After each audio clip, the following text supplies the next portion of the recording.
Hi, this is Richard Riehle. You may recognize me from Star Trek Next Generation as Batai, Star Trek Voyager as Seamus, and Star Trek Enterprise as Dr. Jeremy Lucas. And you are listening to Trek Untold.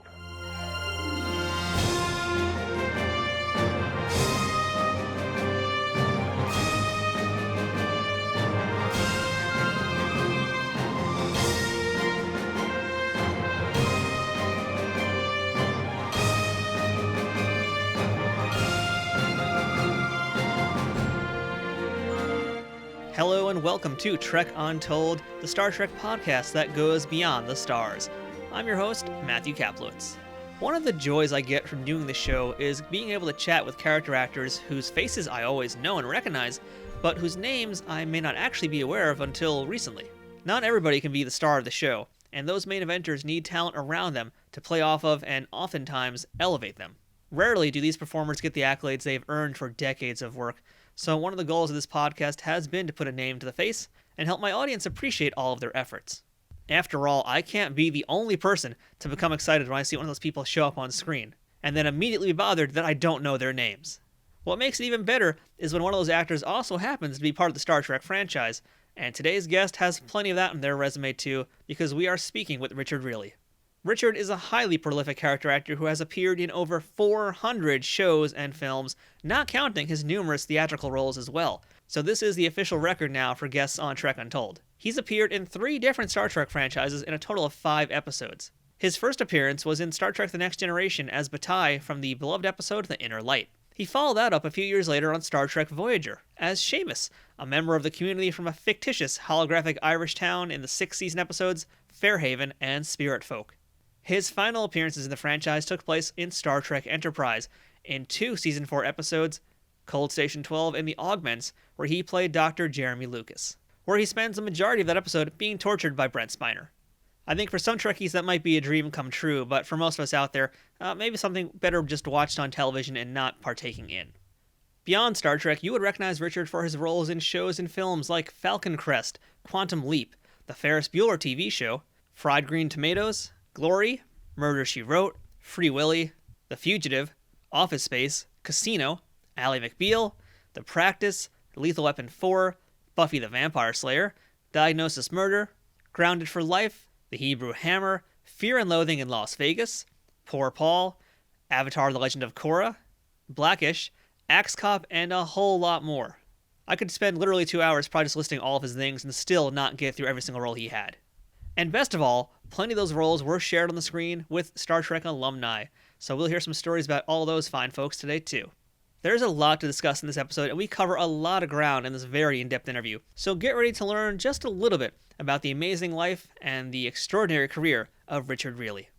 But before we jump into our interview, I want to ask you, are you following Trek Untold on social media? It's the best way to keep up to date on who's going to be the next guest on Trek Untold and to learn all about the other cool things that are happening here. So if you're on Instagram, Facebook, or Twitter, go ahead and look up Trek Untold, all one word, and give us a follow and a like.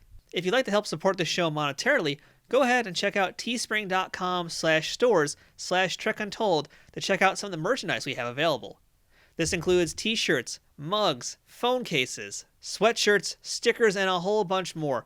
So go ahead and check out teespring.com/stores/trekuntold. You can also support our show by visiting patreon.com/trekuntold. If you become a paid subscriber to Trek Untold, you'll get first access to the show and a chance to ask our guests questions on future episodes. But most of all, please subscribe to the show wherever you're listening to it or watching it. And if you've already done that, please also leave a review and a rating if you can. Leaving ratings and reviews helps increase the visibility of podcasts on platforms like iTunes and other places like it. It shows that you're listening, that you like it, and that other people who are interested in the same subject are going to probably like it too. It helps us grow, it helps us get better guests, and it helps us keep bringing this amazing Trek Untold show to you. If you're already following us or have supported us in any other way, thank you, of course, for being a part of the Trek Untold family. There's a lot of Star Trek podcasts out there, and we're very grateful that you chose us to listen to. I'd also like to make a quick shout out to our friends at Triple Fiction Productions, who make some great 3D printed Star Trek inspired toys and replicas for fans of all ages and toys of all sizes. But you'll hear more about them a little later on in the show. Now, without further ado, let's beam up this week's guest. Computer, access interview file. And welcome back to Trek Untold. And now joining us on the other side of the line, we're joined by a character actor who truly is the definition of character actor. He has been in over 400 different things. I don't even think I could count that high. That's a record for this show, in fact. We're joined today by Mr. Richard Riehle. Richard, how are you? I'm great, Matthew. How are you doing? I'm doing great. One of the things we like to do on this show is we like to spotlight the character actors, and I can't think of anybody better than that because, again, just looking at the resume, that's insane. I mean, I have a question I like to ask folks when we first start these interviews, but I got to ask you first. I mean, how the heck does someone get into 400 things? You say yes a lot. No, I've been really fortunate. It wasn't anything I really expected, and I spent, 15, 20 years doing theater all around the country and then in New York for a while, and came out here in 1989, I think, out to L.A., and I got a couple of films and got a series, the Ferris Bueller series, and then things did a number of auditions, and people became acquainted with me and my work, and eventually I got to do all of these wonderful projects. I mean, it's amazing. There's been so few that I've said no to because they all have something that is interesting in them and something that drew me to the project. Yeah, that says a lot about the power of saying yes, and we've heard that a lot from other guests on the show, not just for roles they've been in, but for advisors or folks who would give them a lot of great wisdom and insight. It's the power of saying yes is quite a tool. I think it is, yes. So, Richard, let me ask you the first formal question for this interview. What is the earliest memory you have of Star Trek? Oh gosh. When I was in grad school at the University of Minnesota, and this would have been in the late '60s, there was a bar at a place called the Five Corners over near where the theater department was there, and a lot of us would stop by there for a drink around 5 o'clock or so after classes were over, and it was a real mixed crowd. It was workers from the area and students and what have you, and it was early at that time for bars to have TVs in them, and this one had a television set in it, and every night at between 5 and 6 there was the classic Star Trek was playing on it, and people would rush up to see the project and to see what the show was and comment about it. I've never heard of a bar showing Star Trek before. That sounds pretty surreal today's day and age. Oh, it was very surreal. In fact, some athletes used to come in, and I remember there was one afternoon where Alan Page and Carl Ehlers from the Vikings came in, and had sat down and watched. It was great. So I'd like to get a little bit of background information about you, Richard, and I'd like to ask where you grew up, what your parents did for a living, and what little Richard wanted to be when he grew up. Oh gosh, well, I grew up in a little town in Wisconsin called Menominee Falls.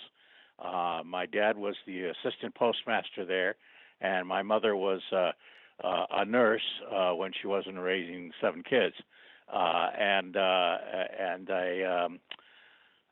it was great because it was just a small town. There were people.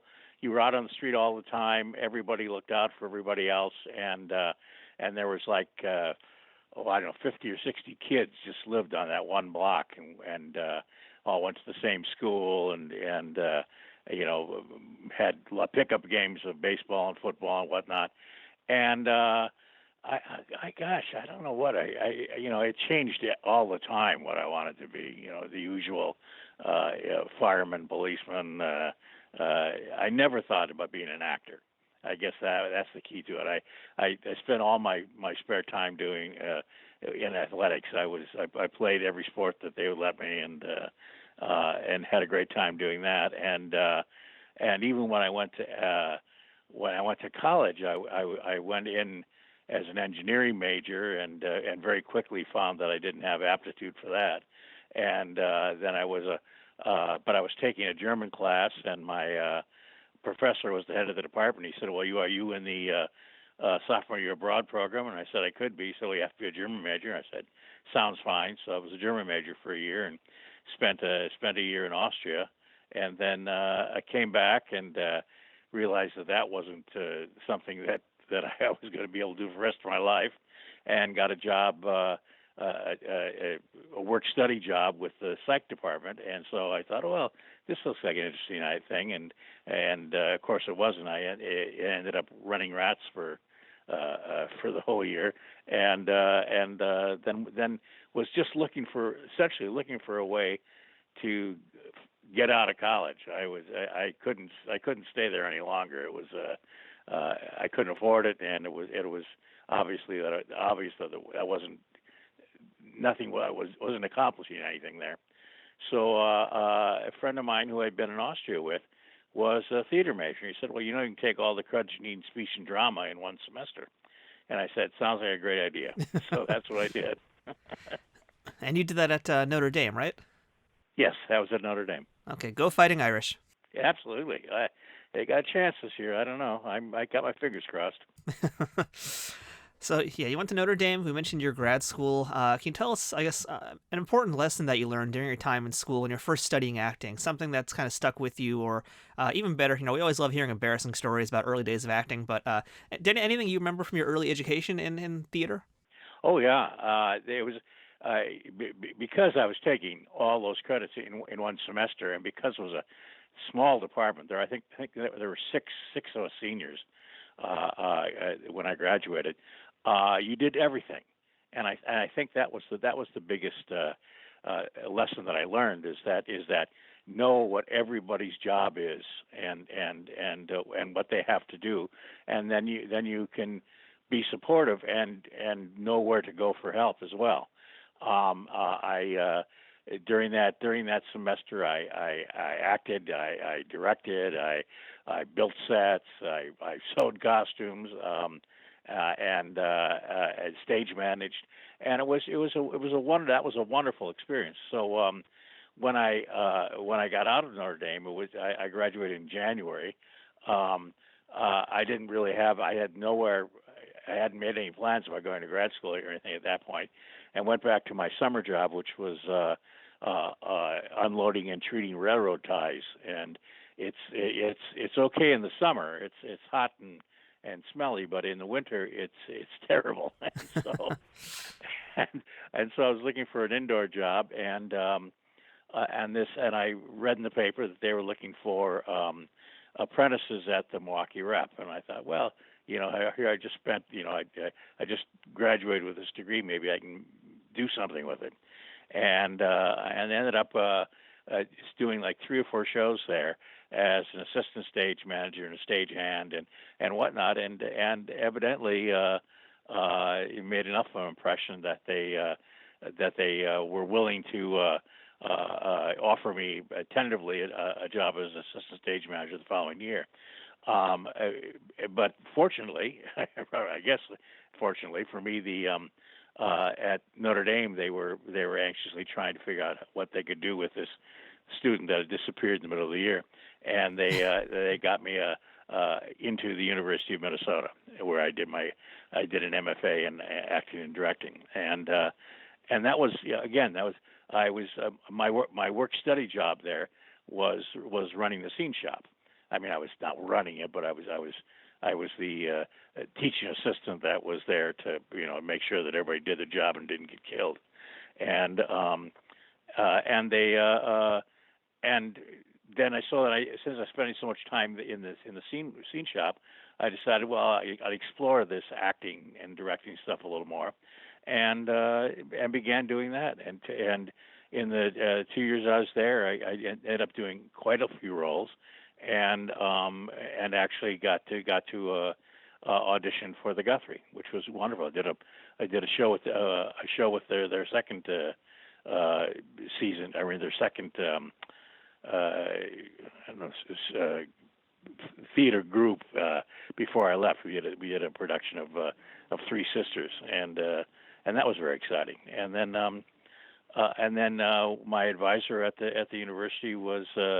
Used to work at the Meadowbrook Theater in Michigan, and he would spend 6 months each year at the university and 6 months at the Meadowbrook. And so he said, "Why don't you come to Michigan, and between stage managing and acting, I'm sure we can find stuff for you to do there. So that sort of just snowballed that way. And again, it was I was essentially, everything I owned was in the back, packed in my car, so I could go anywhere to where a job was available. So how did you go from the world of theater into Hollywood and doing films and TV?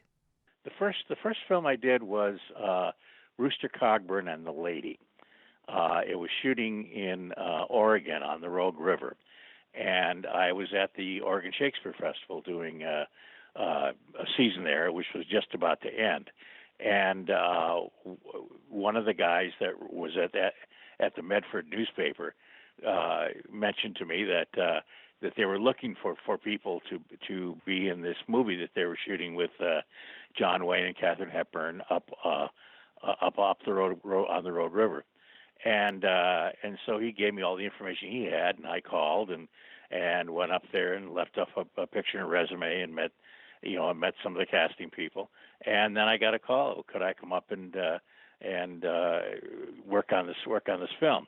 And it was I was essentially a glorified extra and stand-in for Richard Jordan, but it was great. I had no experience at all with film prior to that, and it was amazing to again see how to kind of be a fly in the wall and watch how everything was done, and there were and this was a big budget project, so there was lots of there were lots of things to learn and lots of things to see, and then after that I went back mainly to doing theater, but would occasionally pick up a job in the towns where I was doing theater. I did a TV show called The Other Side of Hell that we shot in Anaconda, Montana, while I was working in Seattle.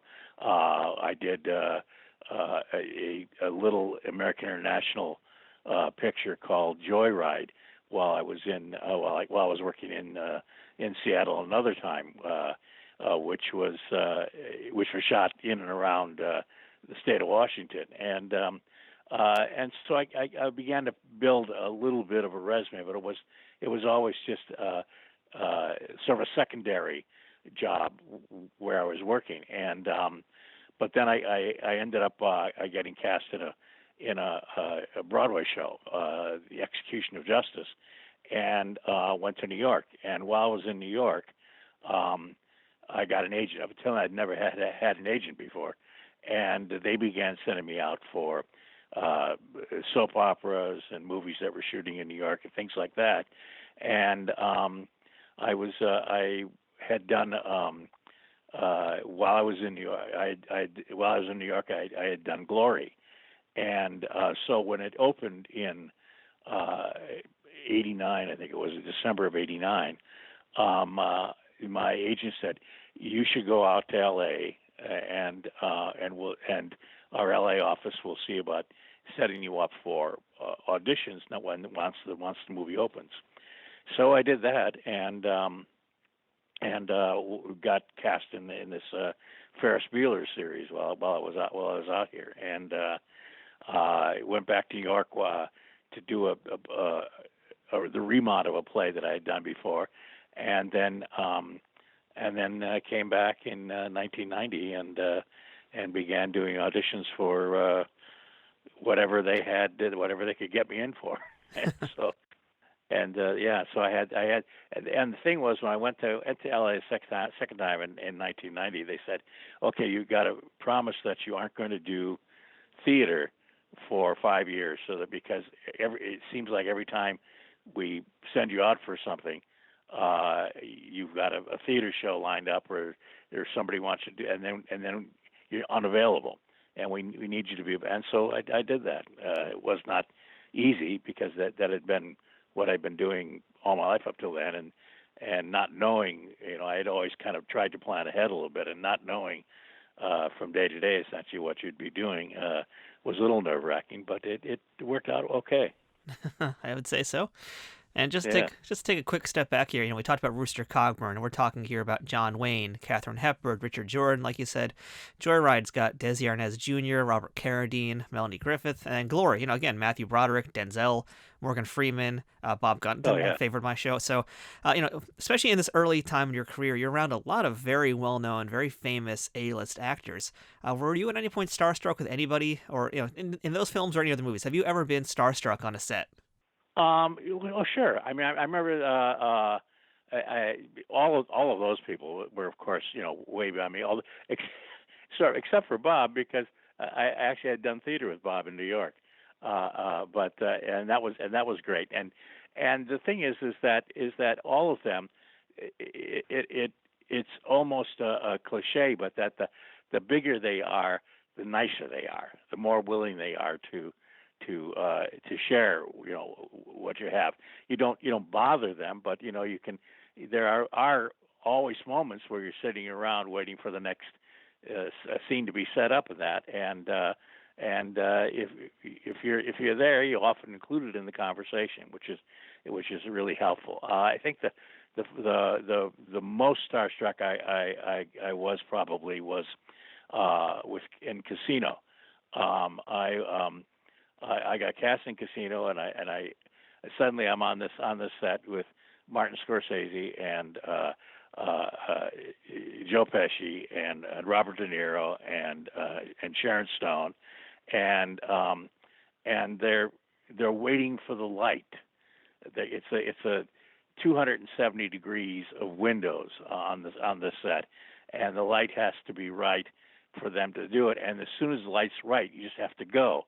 And everybody's kind of chatting away and looking, and the DP is checking to see when the clouds are gonna move, and suddenly it's go, and then you go, and then you get as many takes in as you can until the light changes, and then you wait again, and for the at the first moment, getting set up, and sitting on the couch there with Joe and watching everybody preparing and doing their work. It was very nerve wracking, but at the same time, once we did it, once we did a couple of takes, it was obvious that all they were interested in was making the best possible film they could, getting the best possible shots they can to make the movie work. And I like to say, essentially, they were putting their trousers on one leg at a time, like everybody else, and it made it a little bit easier that way, but yeah, I mean, these guys all knew their job so well and were so expert in doing it. It was great to be the fly on the wall to watch how everything was done. And what a great scene, too, in Casino with Robert and Joe, De Niro Oh, and Joe Pesci. That's a wonderful scene you guys have. What was it like to share the screen with them? they were great. I mean, it was funny because I had worked with both of them before on tiny little things. I did a Player. I think there's a Player. I can't remember. It's terrible. I can't remember the title anymore.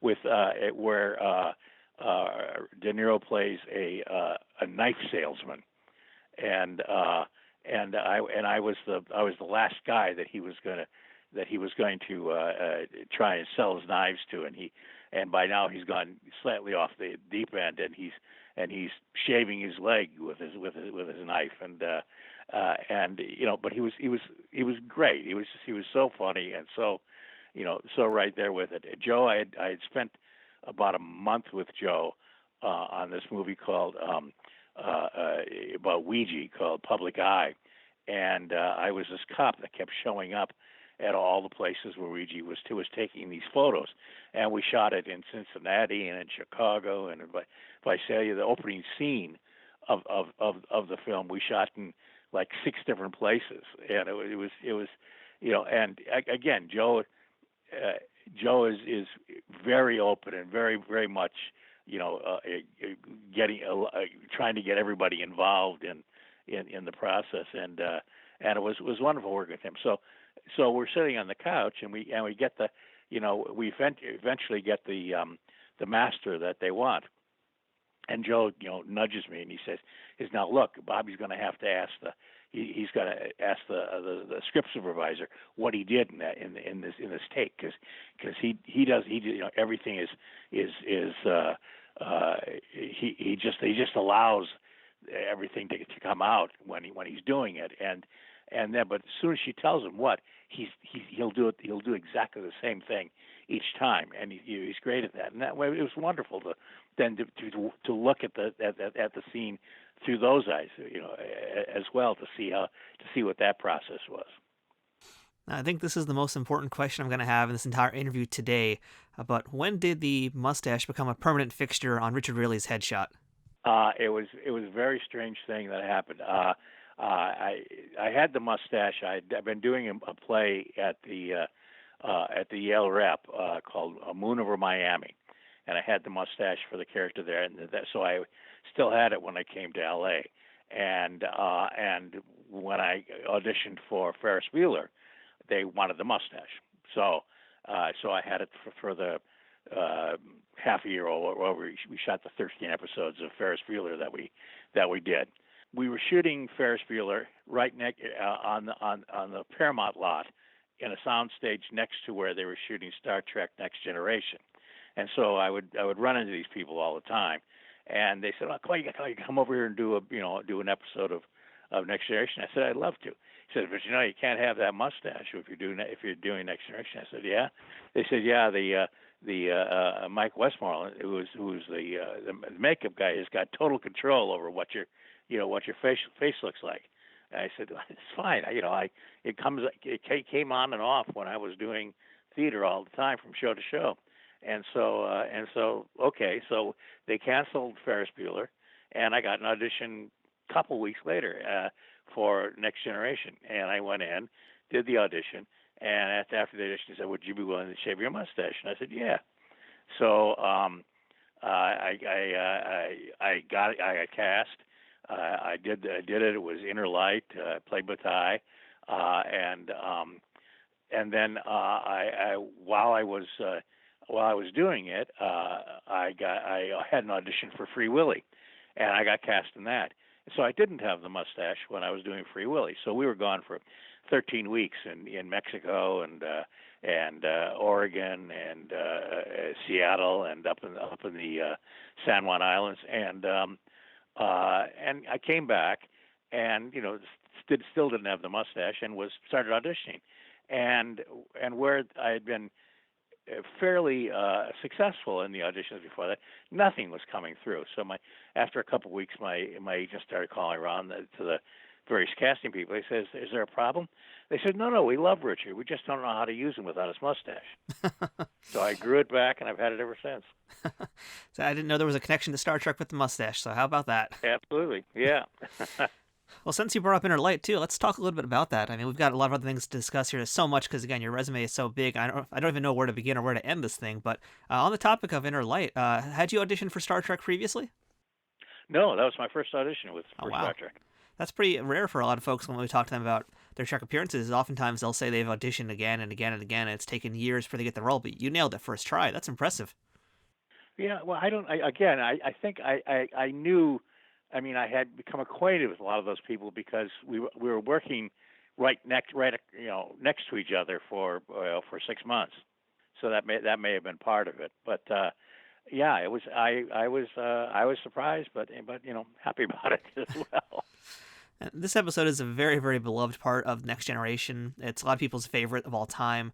When you first read the script, when you first got it in your hands, what did you think of it?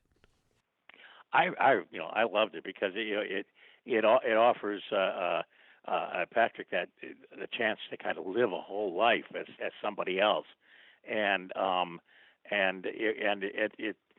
the being part of that world was very exciting because it was a world that was dying and everybody was trying to figure out how they were going to find a future of some kind.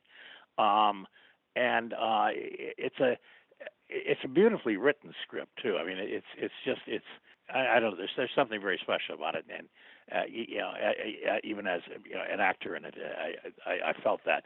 And Patrick, he worked literally night and day. We would wrap at 8 or 9 o'clock at night on a shooting day, and then the AD would come up to him and say, "Okay, Patrick, we'll get you out of makeup and we'll have you home in an hour, get something to eat, because we're going to pick you up at 5:30 tomorrow morning to start over again." And he was very excited about it, because I think, I mean, he said for often that this was one of his favorite episodes, and I think part of it was his son playing his son. I think that meant a lot to him too. And but it was very, again, this is this sort of, sitting around talking between setups. There were a number of times when we would be waiting for the next scene to be set up, and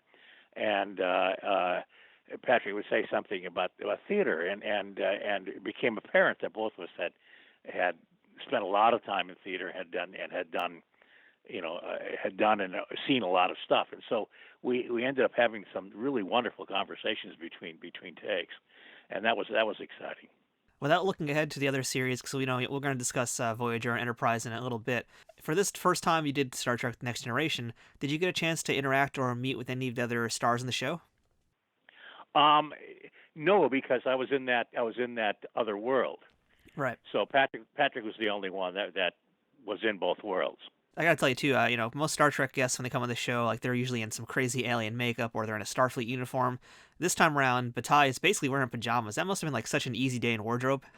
It was a very easy day in wardrobe, and that was a thing that Bob Blackman, who was the costume designer, I'd worked with him for years at Ashland before, at the Oregon Shakespeare Festival before, and so that was nice to run into him again there on the Star Trek set.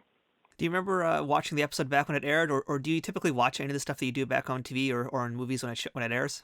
I do watch. I like to watch what I'm doing. In those days, it was hard to watch because I was so unused to it. I didn't watch it when it aired because I was doing something else. And in those days I didn't have. In fact, I still don't have, the ability to tape it and watch it later. But I did see. I've seen it several times since then, and it's marvelous. And that whole the recorder thing at the end that Patrick has, that was totally, he wanted something there, and then it became iconic. And it lives through into the movies afterwards. Yeah, there's even an action figure that comes with that little flute, if you can believe it. Oh my gosh, I didn't know that. Trek Untold will return momentarily. Trek Untold is brought to you by Triple Fiction Productions. If you're a Star Trek cosplayer looking for props or toy collector looking to spice up your shelves, Triple Fiction Productions has you covered. Triple Fiction Productions produces affordable and unique 3D printed Trek-inspired products from the original series, Next Generation, Deep Space Nine, Voyager, Enterprise, and the movies. You can expect the same amount of care and attention to detail in any of the items in their catalog, whether it's a prop replica for use in a fan film, or part of a cosplay, or accessories and playsets for figures from Playmates, Migos, or Diamond Select.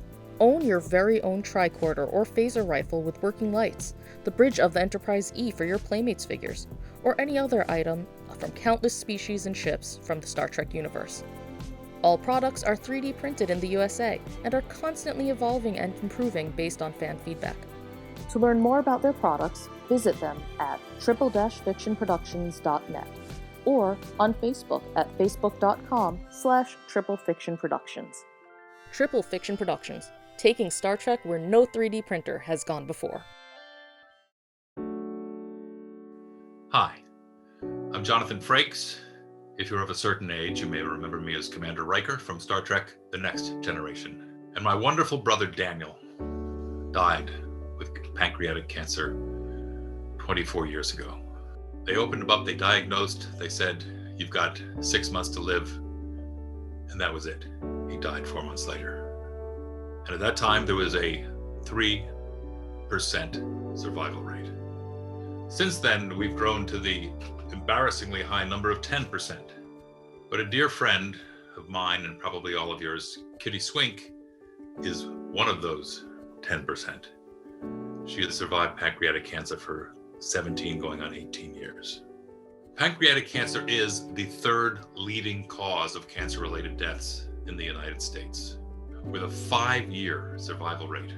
That's just 10%. And more than 60,000 Americans are estimated to be diagnosed with pancreatic cancer in 2021. More than 48,000 will die from the disease. Because symptoms are often vague and can be hard to detect.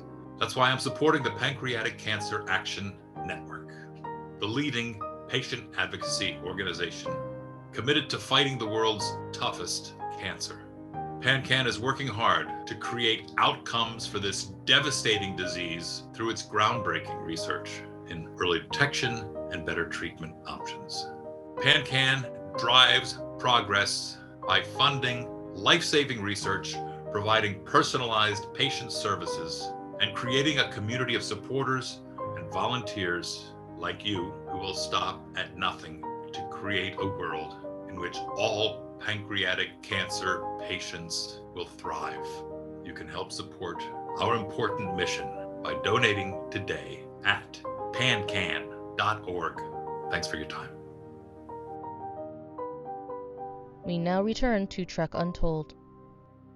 So, Richard, let me ask you something that's pretty much a fan favorite for me, one of my favorite shows on TV that you did, and that's Golden Girls. You did an episode called Never Yell Fire in a Crowded Retirement Home. Yes. And you're pretty much in the beginning. It's a two-parter. You're in the beginning of that first episode, which is ultimately, it's a two-part clip show, basically. But, I love Right. Golden Girls. What do you remember about working with those ladies? They're amazing. The four of them were just absolutely incredible, and they're and totally at the top of their game. Four very different personalities, and that's why I'm sure why it worked so well. But again, these were people that were so willing to share, any moment. I was a guest that's just brought on to as a setup, essentially. The police officer that's questioning, that's questioning them, and they made it so easy and so much fun to be part of it. I mean, they're great. I mean, it's sad that that all except Betty are gone now, I guess. And that episode you also shared with Stanley Camel. He was another Star Trek alumni. Yes. Did you have any time to chat with him in that show or any other shows? Oh yeah, I actually did a couple of shows with Stanley, and it was always fun to catch up with him. What had been going on, between the last time we'd run into each other on a set. There's a Star Trek, essentially it's a Star Trek Wikipedia called Memory Alpha, and it lists all the different things that folks have done with other Star Trek actors, and yours is absurdly long, of course, with all the different interactions you've had. But yeah, since you did mention Bob Gunton, actually, he's someone who I'd love to talk to in this show one day, and I'd love to hear any stories you have about Bob. Well, the first time I worked with Bob was on a play called Phaedra Britannica, and we did it up at Chautauqua in New York during their summer program there. We were the theater that was in residence at the time, and then we did it again in New York at our theater, the CSC. And Bob was always great to work with, and he's such a knowledgeable person as well as actor, and he's got such an incredible range of experience. Plus, there's all that musical side. I remember the first time I saw him in a play after we had worked together was when he did Sweeney Todd at the Circle and the Square, and he's amazing. He did Perone in Evita, and and for that matter, we never met on the set, but he had a whole sequence in Glory that I think most of it got cut. He was a plantation owner, I believe. But and he's a great person. He was like one of the last actors I saw before if things got shut down here. We were both auditioning for a role in a pilot in the beginning of first week of March, I think. There's another show that I really love to talk about here on Trek Untold, not Star Trek related, clearly, is Murder, She Wrote. I love hearing about Angela Lansbury stories, and you did a bunch of Murder, She Wrote, including one of the movies, South by Southwest. Yeah. So, I'd love to just pinpoint each and every episode, but let's just say overall memories of being on the show and especially working with and being around Angela Lansbury. Well, again, she's incredible, and by the time I worked with her, she was also producing it, and she had her fingers in every part of it, and it was amazing how she maintained it. She was always high energy, and she always right there, and part of the process, and it was great. And incredibly loyal. I remember one of the episodes I did was the Irish episode, and she would do an Irish episode every year so that she could work again with one of her Sweeney Todds. I forget his name. It's terrible. She did one with Len every year, and she did one with anyway. And he was marvelous as well.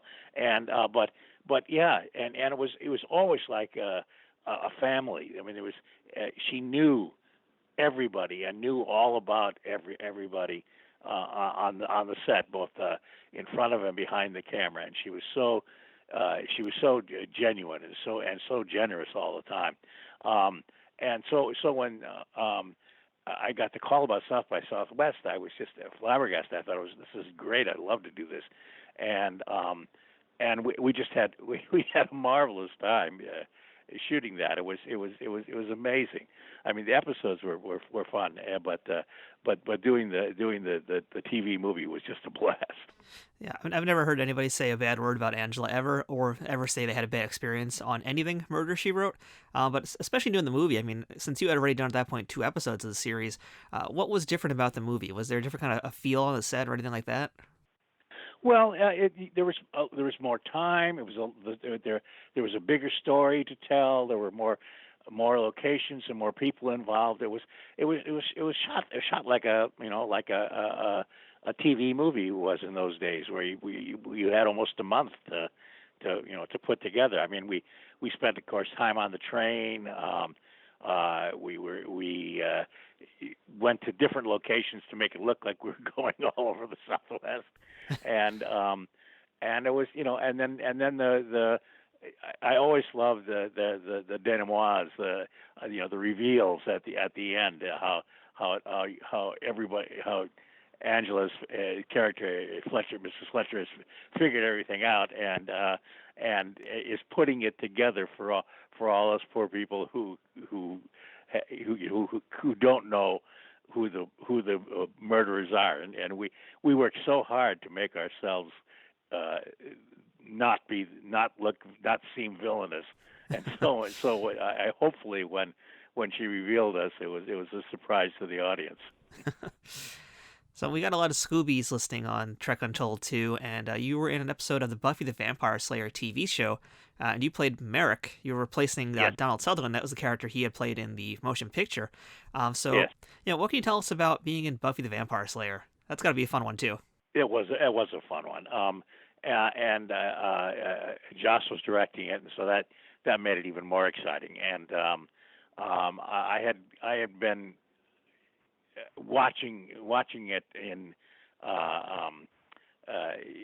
bits and pieces. I couldn't follow every episode, but I would catch whenever I would whenever I could, because I really enjoyed the storytelling, and it was exciting to be able to play that Donald Sutherland character, and to sort of tell that little bit of the origin story. I think it was the end of the first episode, first season. But anyway, that was so amazing, and even by then, they whenever we left the lot, it's on location. It was very difficult because there were so many people that that wanted to see what was going on, that wanted to find out what was happening, and again, that was Justin put together such a wonderful group of people, both in front of him and behind the camera, that it was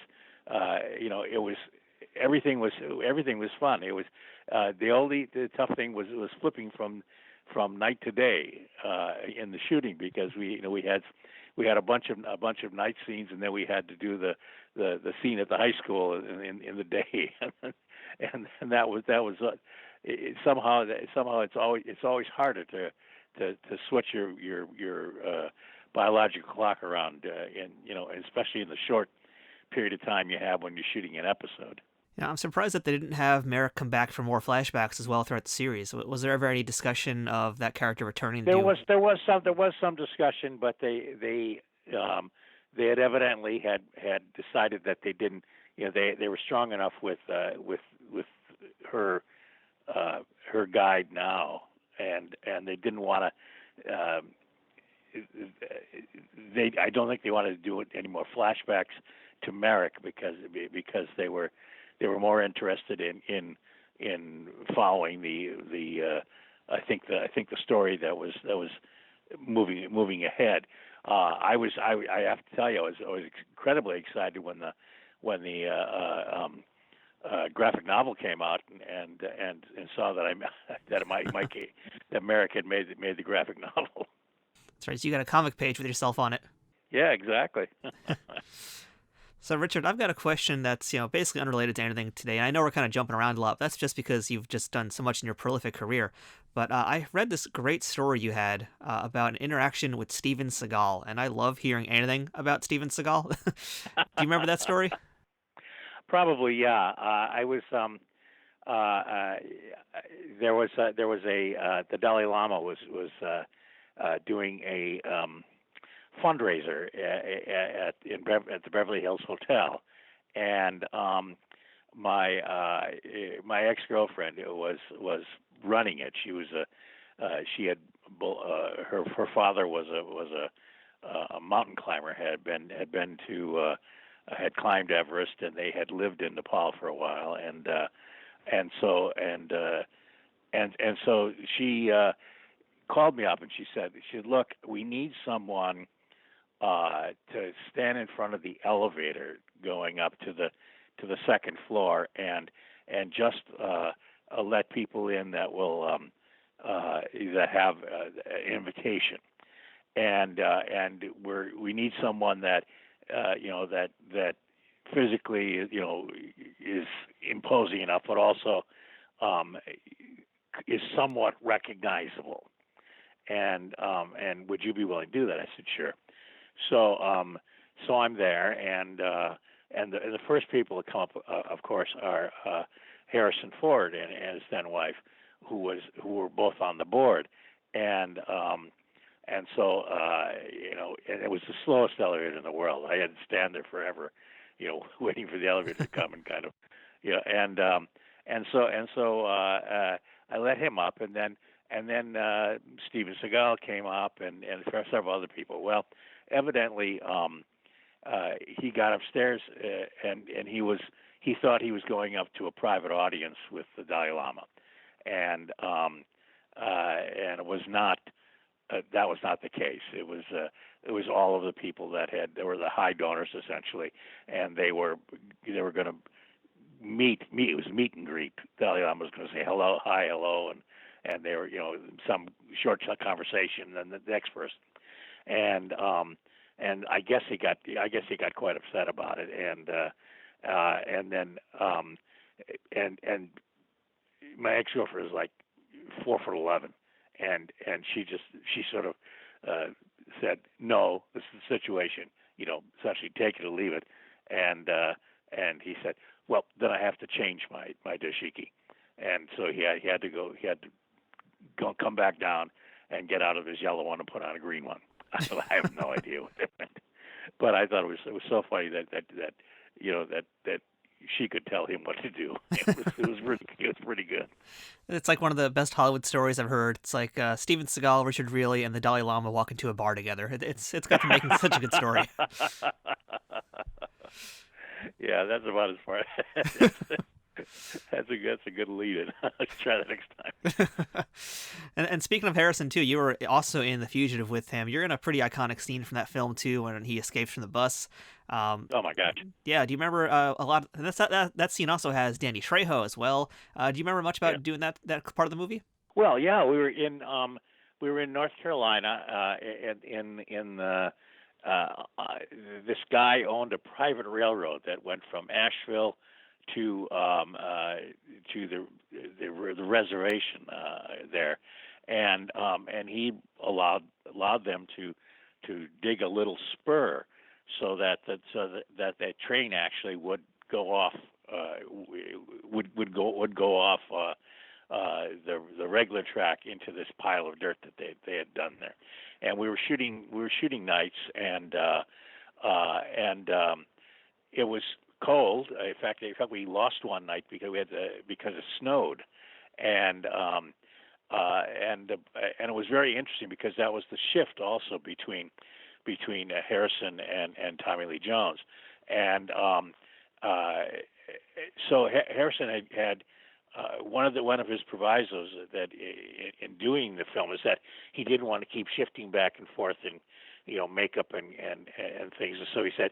And so he asked the director, "Is there any way that we can shoot this, straight, without going back and forth?" And Andy looked at it, and Andy Davis, director, looked at it, and he says, "Yeah, you never go back to another location been before, so yeah, let's do it like that. We'll shoot it directly." And so we were doing that, and they had. This was the first big stunt. That was the other thing. Andy didn't want to do anything. He didn't want to fake anything. They didn't have CGI then, but he didn't want to, do. And so they actually rolled. We weren't in it, thank God. They actually rolled the bus down onto the track, but it got caught in the trees. So they had to get it back up again, and roll another bus down, and it landed enough on the track they could use it. Then it was a mess. It was all mashed in, and you had to kind of crawl in. And Harrison was there at first person in, crawling into the bus. He was whether he was on camera or behind camera, he was absolutely there every moment. And then they would drive you. They would run the train right up to the bus while we were doing the scene, and we could see the light from the engine as it was coming, and then we would do the scene, and then those of us that got to jump out jumped out, and Harrison had to wait the last minute to help the wounded guard out, and then when they actually hit the train again, it was all done live, or the train hit the bus. It was all done live, and they had a stunt guy that actually jumped off the bus just as the train hit, and they had 16 cameras going, and it was amazing, and then Harrison did his runaway, and he really because he was in leg chains, he really hurt his leg then, and we had the rest of the movie to shoot, and he just manned. I mean, he was amazing that they got through all that. But then the next night we had Tommy Lee coming in, and where Harrison was always there, but he's very quiet. Tommy was involving everybody in every moment of the process. And that was a big change, and that was kind of fun. And yeah, it was an amazing experience to be part of it, and it was all the Andy wanted to do everything real, and that was exciting as well. It sounds like a very interesting dichotomy between the two leads. You've got one who's just very outgoing, one who's a little bit more introverted. It sounds like really perfect casting. Yeah, it was. It was incredible. So you were also on an episode of Boston Legal, and that show, of course, has several Star Trek alums as the main cast and many other Trek alumni throughout the series. Now, I know you didn't do any scenes with him, but I'm curious if you had any interactions with William Shatner. Not directly. We kept passing each other because he would come out of shooting his scene as I was going in to do mine, but we never had more than a casual nod and hi, how's it going, and how did your scene go, and that sort of stuff. Did you get to have any time with Renee Auberjonois? I'd known Renee before from ACT in San Francisco, and but I didn't get a chance to spend any time with him. I don't think he was actually even on the set the days I was. Yeah, I just watched back that episode. I think he might have been on that one briefly, but if he was, it was very, very short. So I wasn't too sure. So growing up, one of my favorite sitcoms was Grounded for Life. And I was a big fan of that show. I love that show. I'm sad that it's like so hard to find. I mean, luckily it's on Amazon Prime these days, but I'm sad it's not on TV as much. But it was 5 seasons long. You are Grandpa Walt Finnerty. What do you remember about being on that show? What a fun show it must have been.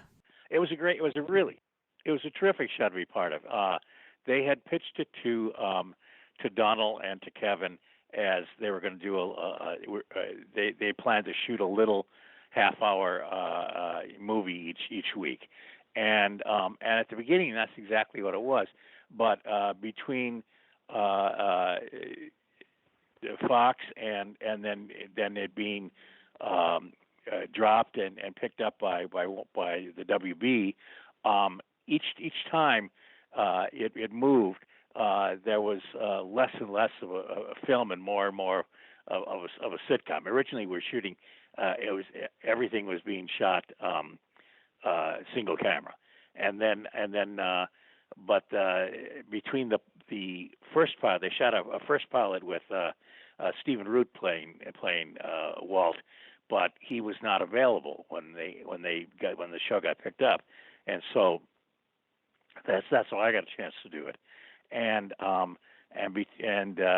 between when they shot the first pilot and when they shot the second pilot, they had decided they were going to do 3 days of single camera, and then they were going to do this sort of 2-day audience live thing, and so it made for very long weeks, but it was fun to have both the single camera and the audience, because you could do many more things with the single camera than you could live in front of an audience. And then when the WB took over, they decided to go essentially all audience. We do a 4-day week for the audience and have 1 day where we could do some location stuff. And but it was they had really cast such a wonderful group of people, and we had some great writers and directors. All through the 5 seasons, and the stories were fun. I mean, Bill and Mike, were kind of originated it and came up with the idea, but each of the writers had their own stories, growing up stories that they wanted to tell, and that was one of my. I figured I'd have done like 15 Santa Clauses, so that was one of my Santa Clauses. And it was fun because it was fun and kind of crazy because Jake was kind of right between whether he really believed in Santa Claus or didn't at that time.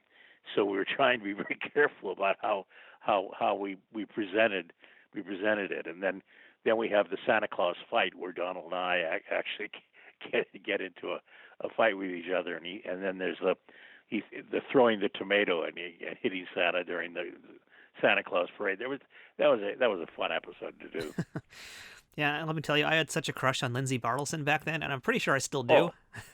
Yeah, no, Lindsay was great. What a terrific actress. I mean, she's an amazing actress, and she had an incredible resume, even going into that. And she was so funny and so so perfect for that role. Yeah, she's just great. It's such a strong cast. There's a lot of really good episodes. Like, just having watched some back on Amazon Prime again, I'm like, wow, I really miss this show. It seemed like it really felt like an actual family between you guys. Like, it really felt like there was something real going on there, and that made for good TV. Well, yeah, I think there was that sense of it. We really got to know each other and spending a lot of time together. Especially, like I said, in the first season, we were there, and it was a mid-season show, so it was kind of, everything was kind of messy in terms of putting it together, and so we ended up spending a lot of time together on the lot, and that was great fun, and Carsey Werner was always very good about supporting their various shows and the people in them, and it was and it was from the in terms of the cast. I mean, Donald was trying to bring everybody in. Kevin, in his own strange way, was definitely part of the process. Megan was just a sweetheart, and then the kids were great. I mean, they were incredible. We spent so much time with them. It was like we were their parents and grandparents. And for any listeners who are still listening to this episode and still do not recognize Richard Riehle, well, I think it's about time we give you guys the one you know him best for, because Richard is a true people person. Because he was in Office Space. He already knows where I'm going. He was in Office Space, Thomas Mikowski. Wow, that's... I mean, I'm wondering what you get recognized most for. I feel like it's probably Office Space, isn't it? Yeah. It was very funny. I was in during the hiatus from after the first season of Grounded for Life. I went back to New York and did a play. And when you're in Manhattan, you're on the street all the time, or on the subway or whatever. And even though people are sort of circumspect about making any demands upon you if they recognize you, you still are aware that people are have seen you and think they know you or whatever. So for a week I did a very unscientific survey, and I didn't approach people, but I would listen very carefully to what they said, and it was about, I think it was about 70% was Grounded for Life, and then there was 20% was whatever was on late night cable that week, and then another 10% were people that were thought that I was had been their teacher in sixth grade, or was I worked at a grocery store or something that they went too often. But it was, Grounded for Life has always been and even now a lot of times people are still recognize me from Grounded for Life. As for 20 years now, 21 years. Yeah, I was surprised to see how long ago it was, and I still remember it. But it's such a good show. I want to ask a little bit more about Office Space, in particular working with Mike Judge, because I love a lot of his animated shows in particular. But what's it like being directed by him live action? Oh, Mike was great. He was so funny. He spent a long time casting it. I think I was in like three or four times. The first time I went in, I read both for the psychiatrist and for Thomas Mikowski, and then the following times it was just Tom. And and he would have new things that he would want to try out each succeeding audition, and then when he finally had put the cast together that he wanted, he got in touch with everybody. He said, "We're going to go to Austin. It's my hometown. We're not going to have people, looking over our shoulders and seeing what we do, but we're going to work hard. When we have time off, I'll take you to the bars where my band used to play. I'll take you to some of the best places to eat in Austin. We're going to have a great time." Man, we did. He couldn't have been, a more amazing host. And then in terms of directing, he was great, because he was very open in terms of allowing people to explore things. I remember when the first I was the first guy doing the two Bob scene, and so I came in and we rehearsed the Bob scene as it was written, and then these two guys were improvisers from way back, so they said, well, can we try some things, and Mike said, well, sure, go ahead. And so for about half an hour they were just riffing on all sorts of stuff, and it was hilarious. It was all I could do to keep from laughing. And then Mike said, okay, that's great. He says, now let's do it like we wrote it. And that's, we ended up doing what was written, but that was the kind of freedom that had evolved during the course of exploring it that way really, I think, added to the scene. And it was like that all the way through. He was, again, the opening sequence where, well, it's not the opening sequence. The opening sequence is the cars, which is hilarious itself. But the sequence where we're going through the hedge and up and down that little gully, and then to Initech, and we shot that in 5 different places, and including when Ajay comes across the parking lot. We shot that in Dallas. I spent one day in Dallas because Mike there was an unfinished overpass that he wanted to have in the background of a shot, and so we figured out what other things he could shoot there, and that was one of them. So Ajay comes across a parking lot in Dallas, and then we're walking down a sidewalk next to a hedge somewhere in Austin. Then we're in a different place so that we can go through the hedge, and then we're in a different place doing the up and down, and then finally we get to Enitech. And it's always so much fun to kind of because it would be up to Mike to kind of figure out how this was all going to fit together.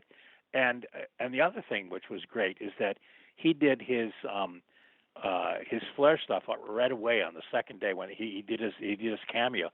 So we all had a sense of just how far he wanted to go with things. I mean, he was very good at that because we could see what he was trying to get with the film and with the characters, and it was really helpful to be able to watch him do that. He's amazing. He has such an incredible talent, and he's a great guy. He couldn't be a nicer guy. It's critical for any set that you're on that you know what the director wants, that the director is clear and concise with what he's trying to get out of his team. And it sounds like Mike Judge was a really great example of that, of a really good director. Have you had to work with any other directors that were a little bit more difficult? And you don't have to name names if you don't want to, but usually I ask this question a little bit later on. But what do you think would have been your best day on a set, maybe your worst day on a set? That's a good question. I had never thought of that. I'll go back a bit and answer a little bit about directors, because directors have a whole gamut in which they work. Some of them are totally technical, and they leave you completely alone. They figure if they've cast you, that's what they want, and sometimes it's a little disconcerting because you may not be sure why they cast you, but they they're just looking at the technical side of it, and it comes out great in the end. Any director that continues to work comes out with a final project that's great, however they get to it, and then there's some directors that are very much like working with the actors and finding and discovering things in a rehearsal process. But again, that's time is so much of the essence in shooting anything like this. It's very hard to have a rehearsal process. I think I'll go ahead, and I think one of the best days or one of the best experiences on the set was in Of Mice and Men, because Gary and John had done the play and knew it backward and forward. Gary had worked with Horton Foote on doing the adaptation, and then they had put together quite an incredible cast of actors to play it, and they had a very strong point of view. It was so to show how strange it is for these two guys to have stuck together for so long, whereas almost everybody else is a solo act essentially. You know, all of these workers, they have their own backstory, and they tried to add, you know, they little bits and pieces so you understood why they were what they were like, and but George and Lenny are this pair that hang together, and that's very unusual, and so we had a week of rehearsal. They had worked into the 13-week shoot where we rehearsed the whole screenplay as if it were a play, and we could have done it by the end of that week essentially as a play. Everybody was so, you know, much into it, so that when we went to the different locations to shoot it, it was a very comfortable feel, you know, that we knew exactly what who everybody was and why they were there and what the situation was, and I thought it turned out to be, you know, quite an incredible film, and it was a wonderful experience shooting it. Do you remember any really, really horrible, no good, terrible days on sets? Most of them have to do with just how uncomfortable it was. Whether it was raining. I remember there was it rained all through the day and into the night when we were shooting. When I was shooting my one scene in Lethal Weapon 4, and we couldn't. There was so much sort of extraneous stuff involved. There were 150 extras. There were 50 emergency vehicles. There were 2 cigar boats. There was a helicopter. There was it was just cold and wet and then there was this little forehand scene that was going on in front of all this. So they would say, background action, and then action, and you knew that if you messed up, that it would take like 20 minutes to half an hour to reset. And so there was a lot of tension on it. But Dick Donner made it just so comfortable, and everybody was, you know, on top of their game, and were nice people as well. I mean, Mel and Danny and Chris Rock, and it was just terrific being there. But it was cold and miserable and wet. Iron Will was another one. There was a funeral scene, and it was absolutely freezing cold. Plus, we were in these period costumes, and you kept slipping on the snow because there weren't any treads on. You know, it was these leather soled shoes, and that was that first day of shooting on that. Actually, it was minus 40 degrees, and the camera froze. And so there's like they needed like 4 hours to get things set up again before they could continue shooting. Oh wow! So we've gone this far without talking about your other 2 Star Trek appearances. So I think we better jump into that. Let's start with Star Trek Voyager. You were in season 6, and you are Seamus from Fairhaven and Spirit Folk, which is again much like the Inner Light, a very different type of Star Trek set. So what did you think about being Seamus and this Irish world of Fairhaven? I love the world, and we had such a good time there. I mean, whether it was having a cow in the church, or running around this little village that they had created for us, and everybody was. It was delightful, and they had when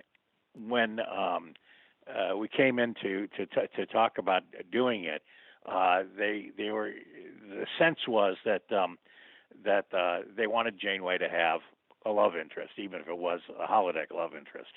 And so they brought this wonderful Irish actor Fintan to come and play that character, and he was marvelous. And so there was some discussion about, coming back to that holodeck, as in the following season, because these two episodes were shot toward the end of I can't remember what season it was, but and so that was exciting as well, to think that we'd be able to come back there. Ian Abercrombie and I were kind of the two goofy Irishmen but we got to play with everybody. I mean, I got to show 7 and 9 how to shoot darts in a pub, and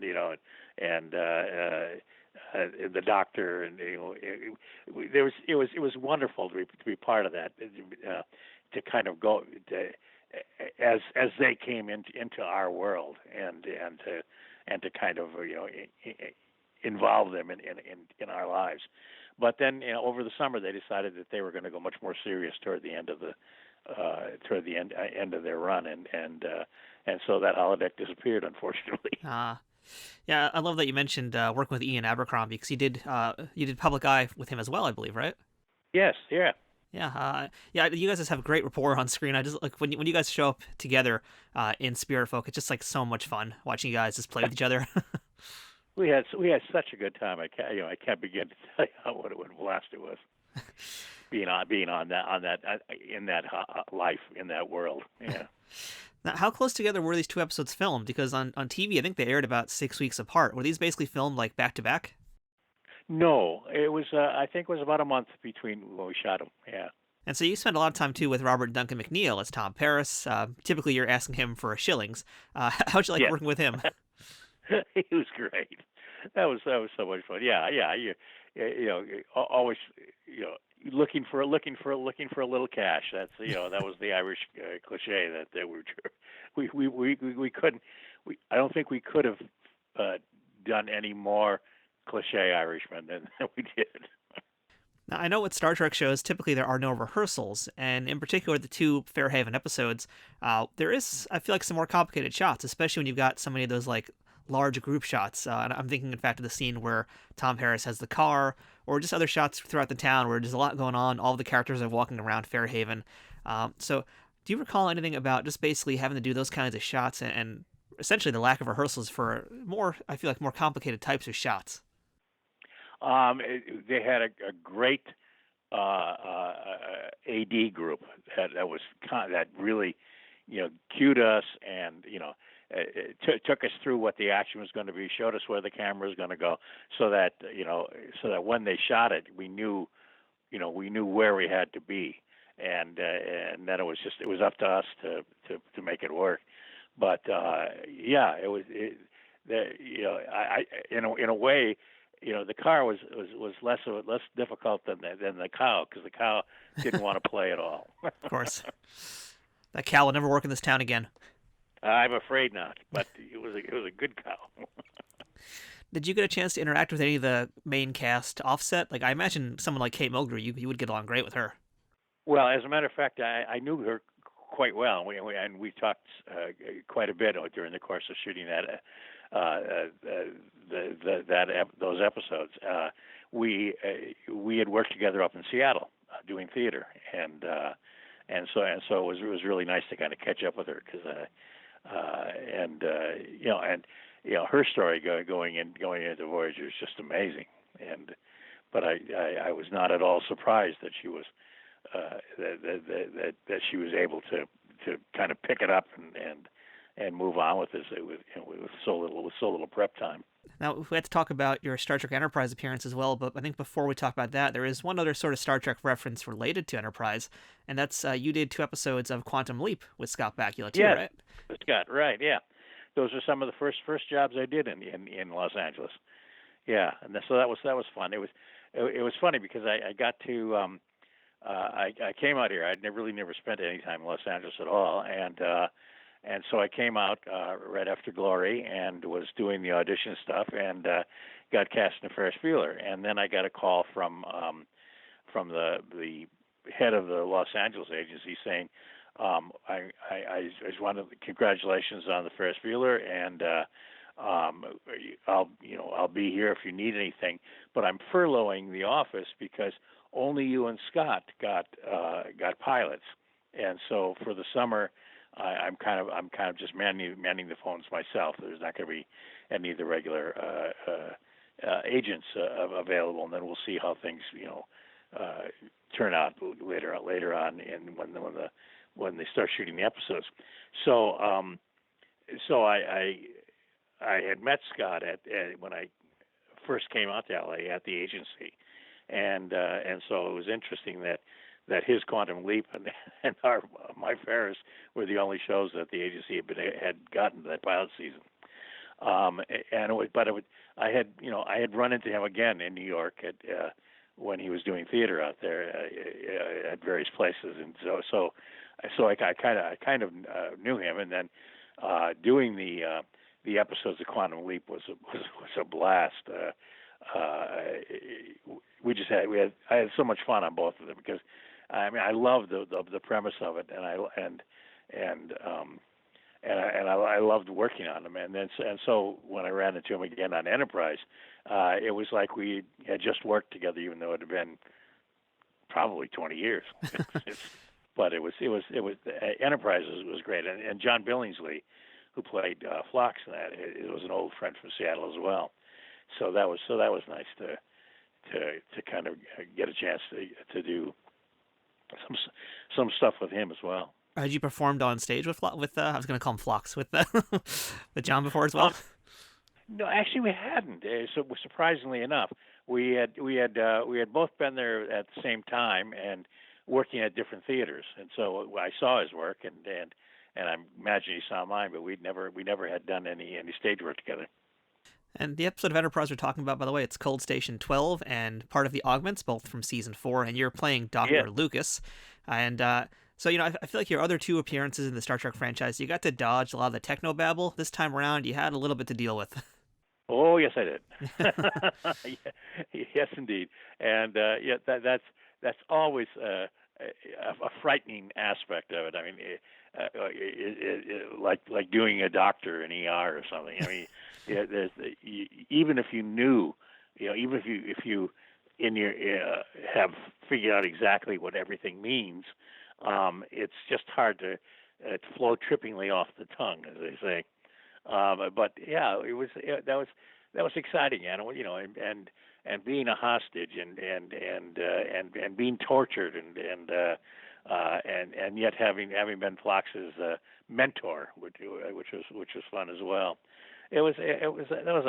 Both of those episodes were great, and working with the whole Augment story is such a great story as well.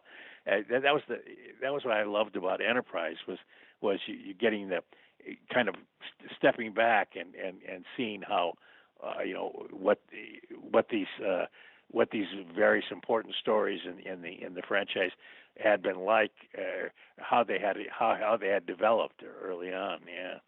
I just like that you said it was exciting being tortured. I'm going to quote you on that. So you got to work a lot in this episode with Brent Spiner too, which he's playing there. Yes. How'd you like playing off of Brent? He was wonderful. Yeah, I'd met him, of course, when I did the Inner Light. Although we hadn't worked together, we would often be in the makeup trailer at the same time because he has extensive makeup as Data, and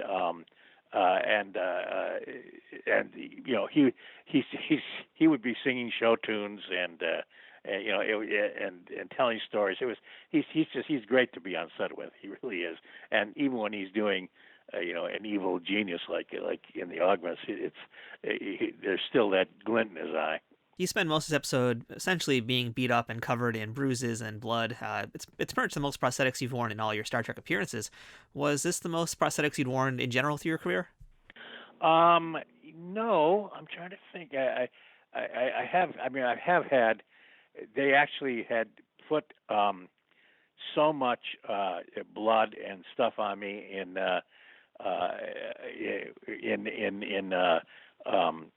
Fugitive that that when they saw when they saw it, they had to take some of it off. Uh, but that was that was just blood stuff. I'm trying to think if I've worn prosthetics. I've worn beards, lots of beards, and wigs and things. But I don't think I ever I've had much in the way of prosthetic. I don't know why. I guess they decide that they don't want to hide my good looks or something. I haven't figured that out yet. Now, especially talking about this episode of Enterprise, did any of that makeup, especially because you are wearing some little cuts and things like that, was any of that distracting for you? Did it kind of get in the way of your performance, or was it just not a big deal? No, once they finish doing the makeup for you, you take a good look at yourself in the mirror, and so you know what you look like, and how you should and how you should play that, and then also you know where you can't touch. Because you don't want to ruin what they've done, right? But then yes, you don't other than knowing, oh my God, I got beat up here pretty bad, so I'll have to just kind of make sure that I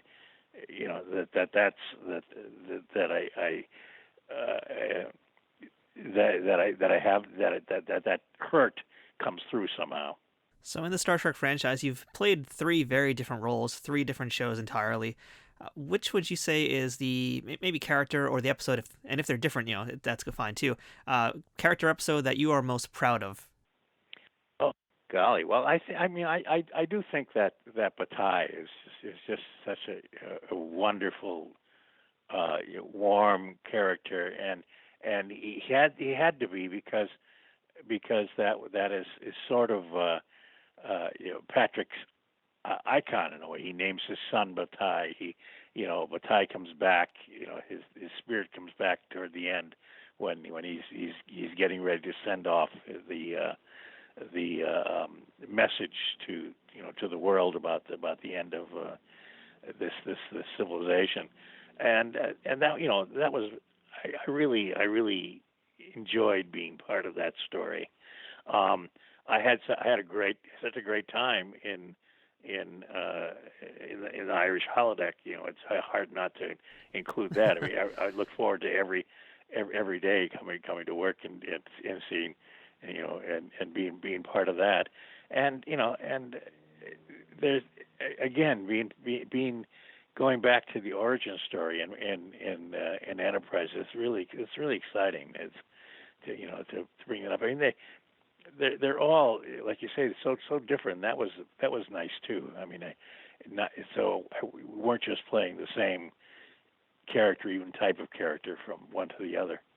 You've been in this industry for quite some time. You've worked with so many amazing people, been in so many different amazing shows and films. I mean, if I read them all on air right now, I'm pretty sure that COVID's going to be extinct by then. Let's hope so. Yes. But, of all the people you've worked with, actors, directors, anybody else on stage or off, theater, film, whatever, who has left the biggest impression on you and perhaps given you something you've always held on to with either your career or your personal life? Just something that's always someone who touched you in a way that's been very important to Richard Riehle. The nice thing about doing this business is that in the end, it's a sort of a small family, and there are people that you end up working with over and over again. Not necessarily by choice, but when it is when it is someone, then that becomes even more even better. There's an actor, Michael Ironside, who I met doing Free Willy, and we were sort of the villains in Free Willy, and because of that I was his henchman, so I did the dirty work, and he sort of plotted what was going to go on, and we spent a great deal of time together on location. For first, I think we were 6 weeks in Mexico City, and then we were 2 weeks in Seattle, and another 4 or 5 weeks in Anacortes, Oregon, and we and it was great. We got to know each other. There was a great rapport set up, and then he would keep in touch with me, and so he would say, I'm doing I'm doing this film in Canada. Would you be, tell your agent to contact so and so, and so through the course of the years, we've ended up doing, I don't know, 6 or 8 films together, and Wow. and they've all been wonderful experiences, and it's been on, since Free Willy, which was, which we were not, he wasn't responsible for. He's been mainly responsible for getting me into those films, and that's very exciting. Danny Trejo, I've worked with on probably 6 or 8 films, and it's always a joy to come on the set and see him. And also Brian Cox. We did this little film called Red, and realized while we were doing it that this was like the 5th or 6th film we'd been in together. And that's really, I really like that part of it an awful lot. And it makes makes the work easier because you already have that sort of rapport. I mean, even Casino. I got into Casino because of Joe. Wow. And we had just finished doing Public Eye, and they needed somebody at the last minute for Banker Clark, and he put in a good word for me. Now, as we wrap up this interview, I can't let you out of here today without discussing just one last role that's a personal favorite of mine, and that's from The Legend of Korra. And you voiced Boomy, who's Aang's oldest son. I didn't know you voiced Boomy until I was looking on your resume, and all of a sudden Avatar pops up, and I just freak out. So, I'd love to hear if you have any memories of that. Like, did you get to record with the other cast members of the show, or were you kind of solo in a voice booth on your own? No, that was very exciting. I had done not a lot of voice stuff, but everything I'd done before, you were by yourself. I mean, I remember doing Home on the Range, the Disney film, and coming in and for about four hours one day and laying down all the lines, all the tracks for the sheriff. And so when I finished, I said, "So when's this coming out?" They said, "Oh, about 5 years, and you'll be back in about every 6 months to do something." And sure enough, and I remember like the third time I came in, there was this guy. They tape it all, at least Disney does now. Videotape it so that they can use your facial features. But there was this guy watching, and after we finished doing the taping session, they brought him into the booth, and they said, "This is the person who is going to be your he's your artist. He's creating your character, and he wanted to watch you shoot this." So up until then, all my experience had been solo stuff. For Legend of Korra, they tried as much as possible to get as many of the cast as possible into the booth. Now, you couldn't look at the person that you were that you were working with because you had to always be facing your mic all the time.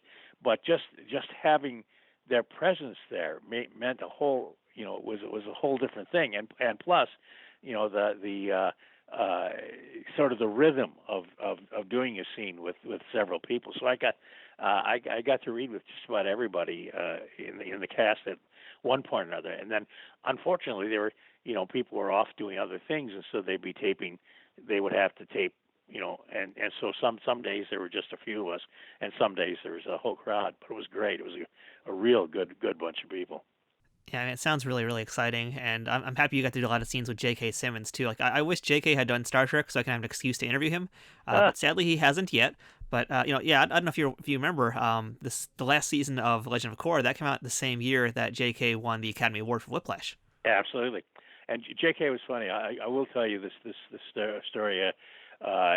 When the first time that we had, that we were doing a scene together in Korra, I said, J.K., I got to tell you, I have, I really have loved watching your work over the years, blah, blah, blah. He says, "You don't remember, do you?" So what do you mean? He said, "We met in Seattle." I said, "Really?" He says, "Yeah, I had just come to Seattle, and you were doing this play called Through the Leaves." And and I at the empty space, and so I was there to see the show and to get to know some of the actors in town, and you had this scene about halfway through where you're taking a bath on stage, and then you stand up and gave me a full shot. He said it's seared in my brain. I can't get it out of my head, and I said, I'm sorry. He said no. He said but yeah, and we worked in different theaters in Seattle for about a year, and then you left, and but he said yeah, so we know each other sort of. I said okay, I'm glad to hear that. So, Richard, you've got a bunch of things planned for 2021 here. So, and I'm sure by now some of these things are going to be already available. So, what is coming out this year for you? Well, okay. There's a couple of films that are sort of working their way. They're on different platforms, but and you can kind of find them. But hopefully they'll have a larger distribution this year. One is Limbo, which is a really interesting film. It's about a trial for somebody's soul, and I play the court reporter, and that was really fun. We had a great time doing that. And there's some amazing people in that.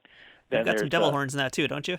I wear devil horns in that. Yes, I do. Yeah, that was actually probably the most prosthetic I've had on. And then there's a movie called Faith Based, which was shot by the people I did Fear Inc. with, and it's about two slackers who decide they're going to make some money by shooting a faith-based movie, and of course they run into all sorts of problems. Again, it's an amazing cast, and I think it's a very funny film. It had one screening at the Santa Barbara Film Festival, which I wasn't able to see, so I still haven't seen it yet, but I'm looking forward to it. And then there's the other films that are coming out. There's one called Destination Marfa, which I think they just got distribution on, and that's with Tony Todd and Stelio Savante, and it's about this real town in southwest Texas that is it's sort of a fake town. They've created this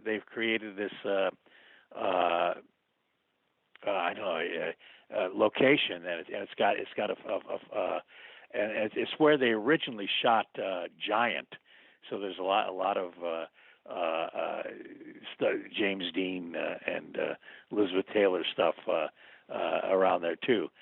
But it's about these four kids that are on a road trip, and they find themselves in Marfa, and only to discover that it's not everything that they thought it was, or that it's more than what they thought it was. And then Moon Manor, which is about a guy who's got Alzheimer's, and he wants to have his funeral while he still remembers everything. And his brother is a preacher.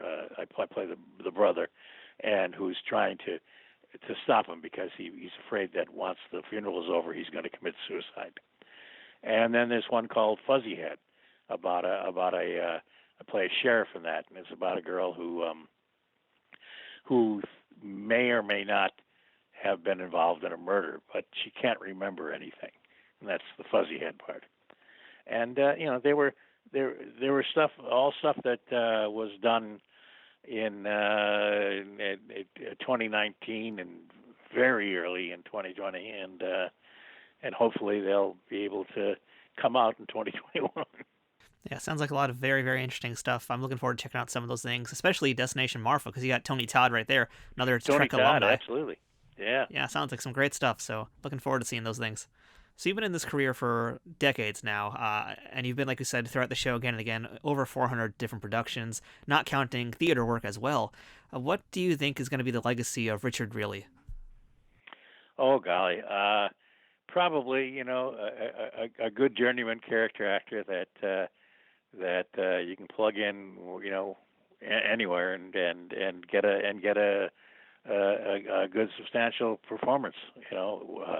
whether it's somebody who's scary or nice or is just or is introducing people into a new world. I like the idea that I'm somebody that can keep working because people trust me, with their material. All right, so Richard, last question for this interview. What is the best thing about being a part of the Star Trek universe? I think the best thing about being part of the Star Trek universe is that you belong to this incredible family, and you can recognize so many people that you've worked with over the years, and you have that that commonality, that thing that has been so important for your life and for your career, and then as well, people do recognize you from Star Trek. It's on all the time. In fact, it has their own network essentially. That's where you can watch all the episodes, and that's exciting too. It's a great thing to turn on at any point and get involved in whatever the story is. All right, excellent. So, Richard, thank you so much today for chatting with us, giving us all your time. And, when we talk about character actors, we're talking about the real working backbone of Hollywood, of the backbone of this industry. And if you look up character actor in the dictionary, we're going to see your photo next to it because you've left us with quite a resume, quite a legacy. And, without folks like yourself, those stars aren't going to have anybody to help pick them up. I mean, someone like Richard Riehle is responsible for making those folks look good. So, you've done some amazing performances, and I look forward to seeing a lot more of your work in 2020, 2021, 2040, 2080. Hey, let's go into the next millennium while we're at it too. So I want more Richard Riehle, and everybody out there, go ahead, watch Grounded for Life on Amazon Prime. Let's get Richard some royalty checks from Grounded for Life, please. Let's make it happen. Thank you, Matthew. It's been wonderful. I really enjoyed it. Yeah, thank you, Richard. Have a great day. Live long and prosper. Yes, sir. You too. And that was our chat with Richard Riehle, an excellent storyteller and a man who loves what he does. It's crazy to think how far just saying yes to things has served his career, and it's a testament to the fact that being an actor doesn't just mean being the lead all the time. It means being a team player and making the most of everything that comes your way. I'm sure that one day a new listener who's going to check out this show a few years after it was initially released will go and take a look at Richard's IMDb page, and, well, they shouldn't be surprised if the number of his appearances that he's had has gone over 500. And I certainly look forward to seeing him pop up again in more things the next time I turn on my TV. The TNG episode Inner Light went through many changes before it landed on TV sets on June 1st, 1992. The story was conceptualized by Michael Piller, who wanted Picard to play out a life that wasn't his, but no effective story could be found to make that idea work. It wasn't until Morgan Gendel came along with the idea of having a probe that would beam a sort of alternate life into the character's head that things began to really come together, but even then, the original episode was more of an anti-war story, with roots in true tales from Holocaust survivors. As that initial story took shape, it was more about a group of Nazi-like militants who created an advanced society off the backs of a group of people that they deemed inferior. But as time went on, the story focused more on Picard. And there was even a brief discussion of having Riker be a part of the alternate life too, but that was ultimately nixed to keep it centralized on the captain. And if you're wondering why the episode was titled Inner Light, well, it turns out that it's an in-joke from Morgan, who said that he wanted all of his TNG episodes to be the title of obscure Beatles songs. The only other episode to have this distinction would be Starship Mine, which was originally intended to be titled Revolution. So that wraps up this week's episode of Trek Untold. Thank you so much for checking it out this week. Please make sure that you're following us on Instagram, Twitter, and Facebook, all at Trek Untold. That's one word, no spaces, at Trek Untold. It's the best way to get updates on guests, check out all the memes and other things that we're posting, and interact with myself and other Star Trek fans. If you'd like to support this podcast, go ahead and check out patreon.com/TrekUntold and become a subscriber to the show. Or check out teespring.com/stores/TrekUntold to check out some of our merchandise. If you've been enjoying Trek Untold, please leave us a rating and review on iTunes or wherever you're listening to podcasts. And if you're on YouTube, please give the video a thumbs up and subscribe to our channel, youtube.com/nerdnewstoday. Leaving ratings, reviews, and comments are things that all help this podcast grow, and they'll cost you nothing but a few seconds of your time. Doing things like that, or even telling your friends or other Star Trek fans about the stuff you've heard on the show and making sure they know about us, are huge helps to keeping Trek Untold growing. Thank you once again to our sponsor, Triple Fiction Productions. Go ahead and check them out at triple-fictionproductions.net. If you'd like to send us some feedback about this episode, suggest a guest, or ask to be booked on the show, go ahead and send me an email at trekuntold@gmail.com. And of course, thanks to listeners like you for choosing Trek Untold and making it your weekly Star Trek podcast. This has been Trek Untold. I'm Matthew Kaplowitz, and until next time, fortune favors the bold. Trek Untold is sponsored by TrekSphere.com, promoting fan-produced Star Trek content in all forms, is powered by the RageWorks podcasting network, and is affiliated with Nerd News Today.